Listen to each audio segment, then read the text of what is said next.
So Dricus had a little poll on his Twitter. Okay, I'm gonna call it Twitter. I'm not gonna call it X. It just rolls off the tongue better. And what he asked, it's a spectator sport. So I'm gonna let you guys choose. Who do you guys think I should fight? And he tagged Sean Strickland and Isreal Adesanya. But he had to preface and say, just for the record, it makes absolutely no difference to me. The result will be the same. That's cap. I'm sorry. That's a lie. He's 100% holding a little focus group with his fans in the occupants of X. Yep, I called it X, whatever. In the occupants of X to see where the general consensus is on who he should fight next, because Dricus is in a very interesting position right now. Because he was offered a main event spot against Isreal Adesanya, UFC 300. He has two choices, really. Isreal Adesanya and Sean Strickland. Hamzat's not in the running as much as the UFC wants to pretend that he is. He's not in the running for a title shot next. The fact is with all the Dana White privilege in the world, he still has one more fight to do. So it really is Strickland and Isreal. Now, I want to talk about the pros and cons of both of these, and let's start with Isreal Adesanya. Does Isreal pull more numbers than Strickland? That's a tough one to say. I think it depends on where this fight's going to be taking place. If Dricus plays his cards right and gets a UFC Australia, not UFC Australia, a UFC Africa card. If he is able to do that, then I can see that happening because the press conference is going to be insane. I would be very curious who they're going to support more, Dricus du Plessis or Isreal Adesanya. This beef has been going on ever since Dricus du Plessis talked about how he's a true African king if he can become champion. And I agree with the dude. He is as much an African king as a Kamaru Usman or an Isreal Adesanya and a Francis Ngannou. I would argue Francis was one of the few legit ones, really. I think we're getting into semantics when we start talking about, well, who came from here, who came from here. It's just not worth it to me. However, if you really are going to go off of who is an African king and you aren't qualifying Dricus, I'm sorry, you just got some brain rot, brother. I don't know what to tell you. So, Dricus has history with Isreal, okay? That is part of the pull of that fight.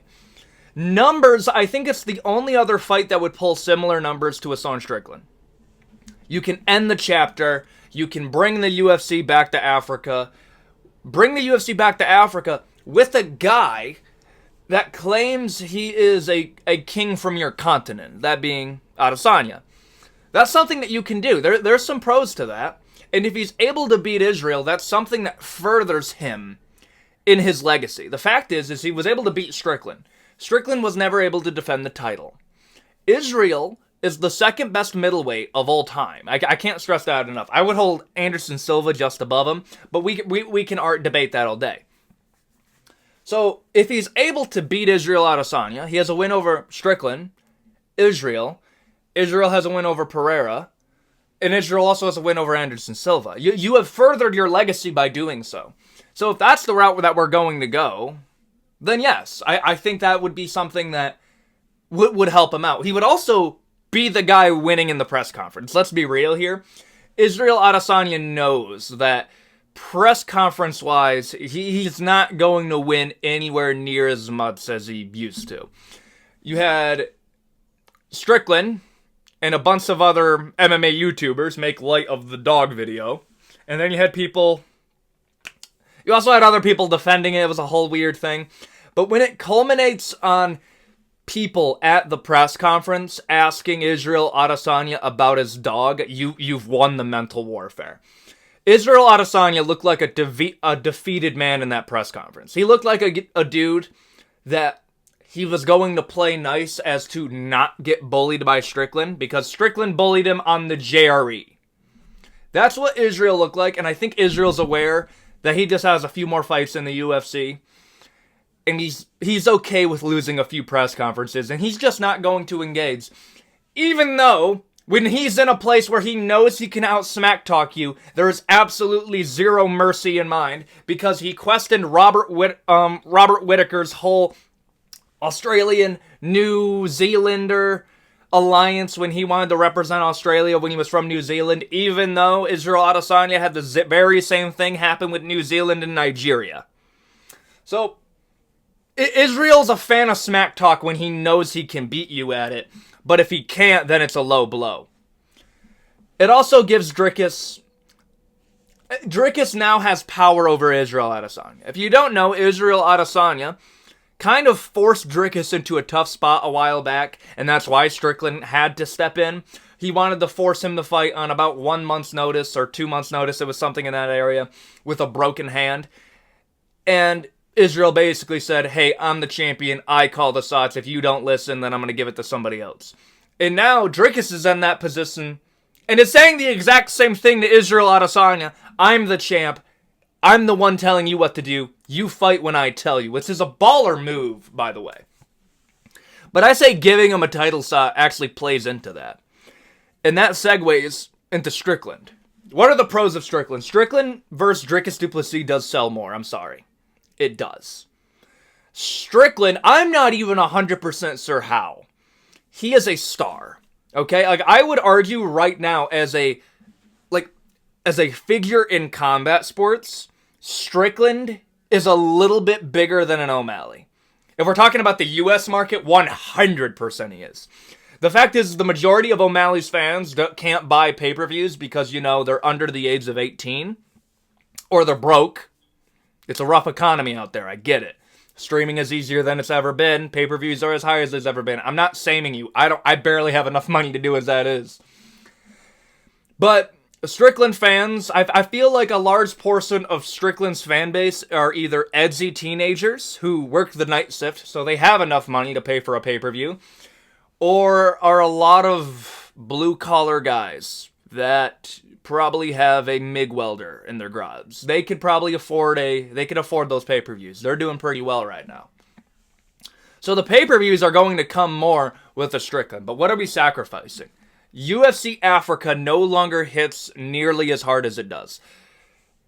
I think it would be one of the few areas where Dricus is able to get as many, where Dricus is actually the favorite. The fact is there's not a place you go on this planet where Strickland isn't going to be loved. Okay? Like, when Canada starts cheering Strickland, of all people, somebody who's been, crapping on their entire country, okay? That's when you realize you really can't dumb down the appeal of Strickland for whatever reason. He was a favorite in Perth, Australia. And to segue into where this fight's going to take place, why not Perth? So I've been hearing rumors. It's not even like I'm in the know. This is going on X, because what it's turning out is that UFC Africa is turning out to be kind of a clusterfuck. It looks like UFC Africa isn't going to happen. Because, number one, there just isn't enough pay-per-view stars that can pull numbers for UFC Africa. They don't have as many African fighters that can pull there. I could think maybe you do a Kamaru Usman, Isreal Adesanya, and a Dricus on the same card. You could probably do it.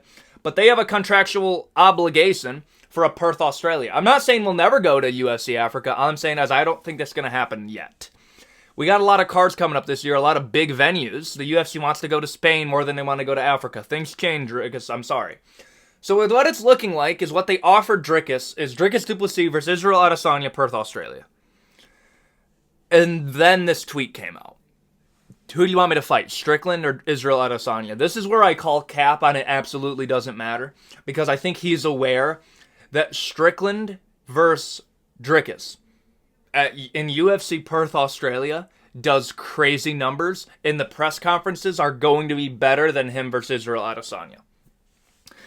Dricus is in a good spot. When I mean by interesting, I mean interesting in the way that Dricus can make a shit ton of money.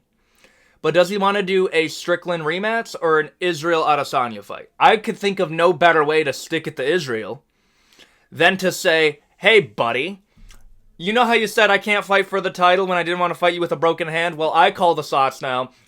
Strickland is going to get that shot over you. And if he loses to Strickland, and there is room to make for him being in that #1 contender area. He can fight a Khamzat Chimaev, a fight that I think he can win. He can fight a Robert Whittaker again, a fight that I believe he wins. And then get right back into that title contention against maybe an Isreal or maybe a trilogy with Strickland. I can see that happening. Strickland sells more. The press conferences are going to be more entertaining. You get the pay-per-view shares, and the pay-per-views are going to sell better. Isreal, better for your legacy. The pay-per-views aren't terrible, but you're not going to UFC Africa. You're going to Australia anyways, so you might as well go with somebody that is a favorite there.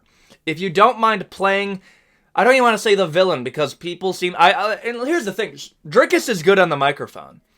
If you don't mind playing kind of the punching bag verbally for a little bit until you can make fun of Strickland for what happened when he was a kid, that's fair game, I'm sorry, at this point it is. Then do it. This is what you can do. You can do Dricus du Plessis versus Strickland, UFC Perth, Australia. Isreal Adesanya has to fight Khamzat Chimaev. The winner of that gets to fight the winner of Strickland versus you. The loser of that has to fight a loser between Isreal Adesanya and Khamzat Chimaev. That is what you can do. You can tell Robert Whittaker to go fight Jared at Cannonier again. That's where your place is in the middleweight division. You're in a great spot. You're just choosing between lesser pay-per-views and legacy or more pay-per-views and less legacy. That is up to you. I'm sorry, UFC Africa's probably not going to happen unless they force an interim, and that way you can wait. It's probably going to be Perth, Australia. Tell me what you think in the comment section down below. And you tell me, what do you think Dricus should choose? Saul Strickland or Isreal Adesanya? Let me know in the comment section down below. And I'll see you all next time. Adios, guys.